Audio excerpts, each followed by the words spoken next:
আসসালামু আলাইকুম। আশা করি সবাই ভালো আছেন। আজকে আমি যে লাউ রান্না করব, এই চিংড়ি মাছ দিয়ে চিংড়ি লাউ। এই চিংড়ি মাছগুলো আমি নিয়েছি, এগুলো দিয়ে রান্না করব। আর আমি লাউটা রান্না করার জন্য এখন এই যে পেঁয়াজ, ধনিয়া পাতা এগুলো কেটে নেব। আর আমি লাউটা কিভাবে রান্না করি সেটা আপনাদের সাথে শেয়ার করব। দেখার জন্য আমার সাথেই থাকুন।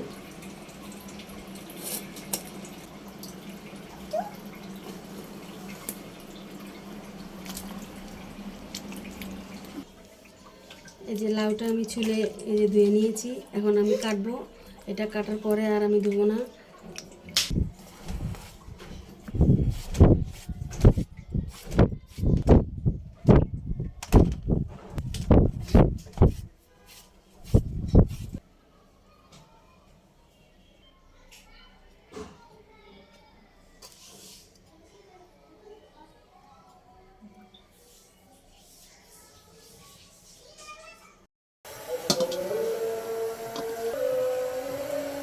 এই যে আমি রান্নার জন্য কড়াইটা বসিয়ে দিয়েছি। আমার কড়াইটা গরম হয়ে গেছে, এখন তেল দিয়ে দিব।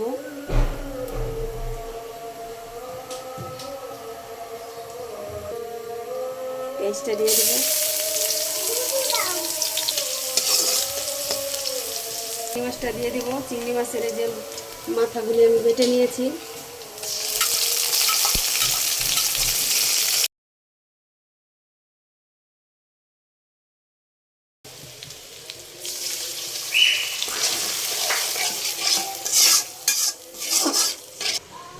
হলুদের গুঁড়া, মরিচের গুঁড়া, ধনিয়ার গুঁড়া, লবণ,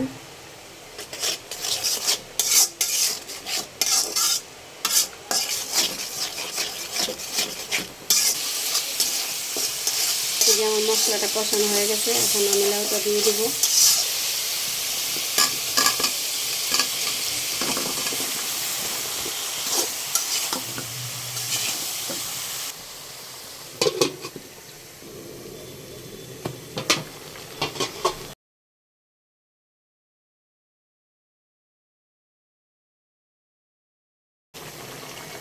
এই যে আমার লাউটা অনেকটাই সেদ্ধ হয়ে গেছে, আমি অল্প একটু পানি দিয়ে দিব এখন।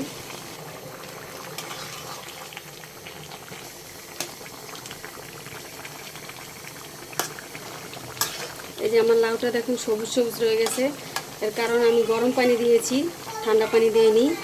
তো আপনারাও গরম পানি দিবেন, তাহলে লাউয়ের কালারটা সুন্দর থাকবে।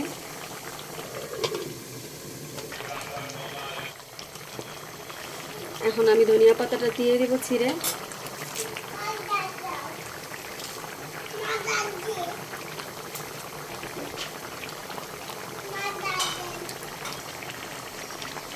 এই যে আমার লাউটা রান্না হয়ে গেছে, এখন আমি নামিয়ে নিব। আপনারা এভাবে রান্না করে খাবেন। দেখুন আমার লাউটা কত সুন্দর লাগছে, কালারটাও ঠিক আছে। আমি যেভাবে যেভাবে রান্না করেছি ওইভাবে রান্না করবেন, আশা করি ভালো লাগবে খেতে। আল্লাহ হাফেজ।